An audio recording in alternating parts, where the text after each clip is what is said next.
Guys, Yeah. anyone have any plan for this sem break? Man, actually I have a plan. What is it? What's it? Why? How about we go a trip together? Trip. Overseas or local? Of course, local. Yeah. How about Terengganu? Why Terengganu? Yeah, Why Terengganu? I don't recall Terengganu having any fun places to go to. Yeah, I agree. Actually, there is a lot of fun and interesting places in Terengganu, but it's not famous. Is it? Yes, it is. There is a lot of beautiful places like Teluk Keke. What's that? See, all of you don't know, right? But actually, the list goes on. Yeah, but still there's not much tourists here in Malaysia, right? I believe Malaysia still have more tourists coming. I agree with Kenny because from the website from Tourism Malaysia, it is recorded that they welcome 26 million of foreign tourist arrival into Malaysia, which generated close to 80 billion in income for our country. Oh, 26 million people. There's a Foreign lot. tourists. That's a lot actually. Yeah. And do you think that this number can be increased? Yeah, of course, if Malaysia can promote to the world, Exactly. But how it promote? yeah, just like actually Malaysia can promote through the world through traditional media. I mean the traditional media is like newspaper, TV, and radio. Newspaper.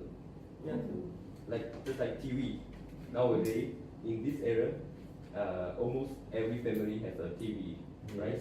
You can imagine how many people are watching TV. Billions of people are watching TV at the same time. Agreed. So if the advertisement showing our tourism places, maybe the people watching the advertisement will be attracted to the cuti Malaysia. Sometimes they show the Langkawi Island, the beautiful beaches and the mountain. That's very interesting. Maybe they can attract the tourists. I'm using our natural beauty. Yeah. Some more, not only TV. I mean, there are big screen everywhere, just like in Pavilion. Billboards, the billboards, yes. I am not the billboard. Okay, you can say the billboard is similar, but actually there are screens showing advertisement, right? Yes. In the screen. Yeah, So okay. if we can promote, we can make some advertisement in other big country like New York, London on the screen. You can imagine how many people can watch the advertisement, right? But hold on. How do we get our advertisement onto the big screen in other country? Yes. It's like we are living far away, we don't know anyone. Yes, Right. and how? I think we can pay for it. But wouldn't it be very costly? It might be very costly, but I think as an investment, I see, alright. Your investment. yeah. Moreover, there are newspaper also a good way to promote Malaysia to the world. How do you know how many newspaper reader in the world every day? No. Actually, there are 2.5 billion of newspaper readers. What? 2.5 billion. 2.5 there are a billion. lot. It's like 1/3 of our world population. Yeah, exactly. There are actually billions of people can read the advertisement of Malaysia tourism. But nowadays, I think that only the older generation prefer reading newspaper, but the young generation does not. And some of the reader might directly skip the advertisements part. So I think your method is not work. But I believe there are still people actually reading the advertisement part. I agree with you, John. Not Exactly. Because now in this modern IT world, people who prefer to reading the newspaper, they will prefer some social media because since it instant one, right? We have a lot of option for that, For example, you can see the internet websites, bloggers, YouTube's, Facebook. But as Kenny said, there is a 2.5 billion readers. I don't think so. Everyone will read, go through that advertisement, as Chong said. And for social media, there are 3,500 million people every day they are surfing internet. And for Facebook, there are more than 2,000 million users every day. And normal average people spending time 3 to 5 hours every day, spending the hours to just on internet. But the numbers are there, 2.5 billion a day, which is less than any numbers social media have. But for me, yes, the newspaper readers is quite a lot. I not disagree totally, but I think the best way to promote, because newspaper can promote only once in a day. Otherwise, in social media, let's say about blogs, websites, Facebooks, YouTube, it can be repetitive and it can be more than how many times they want to promote. And every time you surfing internet, they will pop up some advertisement. Yes. This is a very useful way. Yes. But how you can confirm that all the information given by the blogger, YouTuber, Facebook is actually the correct one? They will not provide any fake information. They can simply write something. Okay, let me summarize that how it works actually. For bloggers, they might have fake articles and fake bloggers, right? So first of all, about bloggers and website. First, to avoid this, to prevent this, first the tourists can be make sure the blogs is containing the truth article. Then second thing, they might have to serve the official website or official blogs maybe, so it can be prevent from there. And some more tourists can just not only have to be depend on only one blog, you know. So they have to be served a lot and make sure that the articles or whatever reviews about the place, tourists, should be the correct one. So otherwise, I can adapt to Facebook. Also, it's just a free of charge when promoting, and also YouTube advertisement also is just free of charge. So I think it can be promoted through social media. Oh, I see. Yeah, but how do you attract these genuine bloggers to come to our country? Bob, actually about your question, you are indirectly asking about how to attract other bloggers from other countries, right, to visit Malaysia. So from my point of view, I don't think so that we necessarily have to attract other countries' bloggers to Malaysia. We have our own local product, which means our own local bloggers, you know. So they write a lot of articles, blogs.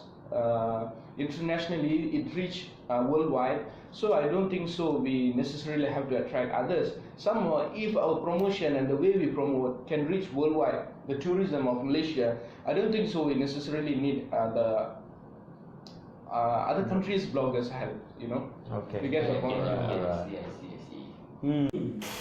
But I think food is another way, an unorthodox method to promote Malaysia to out of the country. Yes.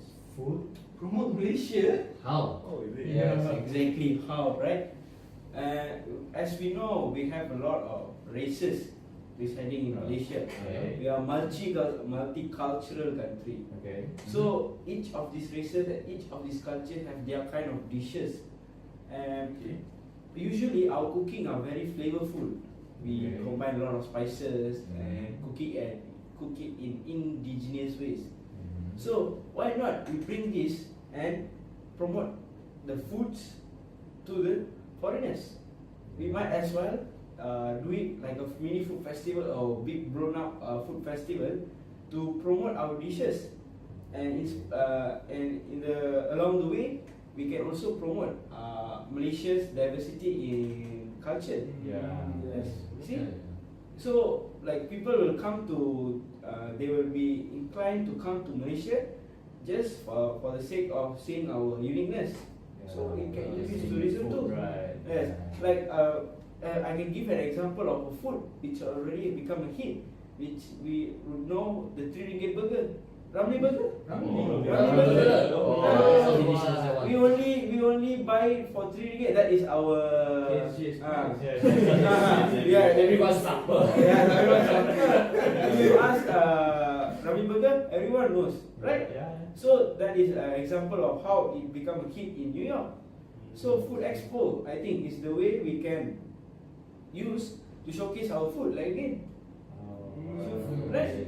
Don't you agree? You see, food is Actually, yes, food can attract tourists. Just like I went to a Taiwan food fest in Ipoh, right? Okay. After I went there, I feel like going to Taiwan. I'm not really agree with you, Given, because I think that organizing event in Malaysia is better way to promote tourism to the world. For example, organizing international events like Olympic, World Cup, then we can attract more foreigners to come to our country to support their team. Then at the same time, they can travel around during or after the event. But do you think we after you see organizing an event, we require a lot of facilities and Yeah. to be built, and this will consume a lot of money. Yeah, sure. But actually, our country already managed to organize some international event like Formula One and hockey. Okay. Yeah. Plus, they can earn some income for when organizing the event, such as the entrance fee, the tax, hotel, all these things. Yes. Maybe the fees can pay for the buildings. Yeah. Yeah. Well, you think so, but have you ever heard of traveling promotion? Traveling promotion. Everyone traveling promotion. Yes. Yeah, you know, like those you have during your holidays, those cheap deals. As you all know, these traveling agencies tend to work together with the airlines to make these cheap deals available to the public. And since people are inclined towards these cheaper deals, these packages tend to sell very good. A very good example you can see is Asia, by the guy, who was the name? Oh yeah, Tony Ferguson. Tony Ferguson. Yeah, you don't know? Who is that? No, the one by... Not Tony Ferguson, Bob. Tony Fernandez. Yeah, sorry.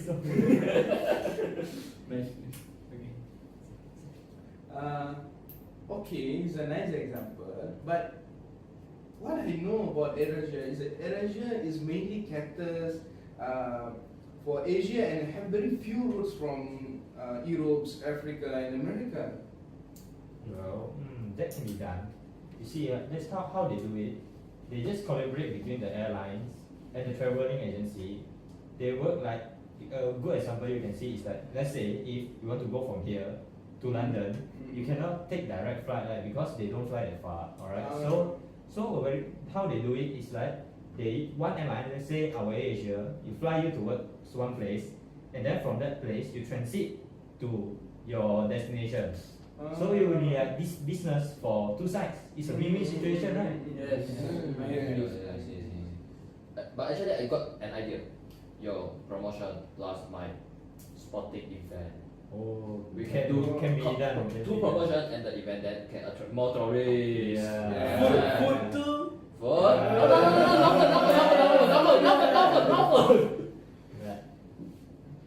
So, Bob, but do you think that why the traveling agency willing to pay for the pay, give more discount, it will affect their income or earn less profit? Well, that might be true, but look at it this case, if you see one guy, like one traveling agency, he got one customer, and then he earned $100 from him. Okay. And then there's another traveling agency. He offers cheaper deals. But you see cheaper deals, right? Sure enough, people will go there, right? Cheaper deals. Let's say he earned only $1 from 1,000 people. And then the profit will be $1,000 compared to the first one. He earns more, right? You see? Listen. Good businessman. But What is the best way to promote Yeah. tourists? I say food. I Oh, say God. social media. I think airline and travel lah. I will support. Airline promotion and event, but no food. No, I say food. No food, no food, no food, no food. Oh man. Okay, relax guys, relax. After I listen all of your points and views, right? Your opinions, I can conclude one thing, you know. The best way to promote our tourism will be the media actually. Yeah, whether it's by food or by traveling promotions or events. I think media is play a main role to promote tourism, and I can say that the best way to promote our tourism is the media, especially maybe the social media. Yeah, faster, right. I agree. Okay. Makes sense. Yeah. Although there's always advertisement popping out, it's quite Ah. irritating, but still working. Best way. Yeah. the best way. Are we just now discussing where we want to go? Yeah. Huh? How come we ended this topic? Why did it? Why the fuck will you go? Alright. Wait, what's the time? Oh, So late already. I think we should get going. Mm. yeah, let's Okay, make a let's move. go. Yeah. Let's go. Okay.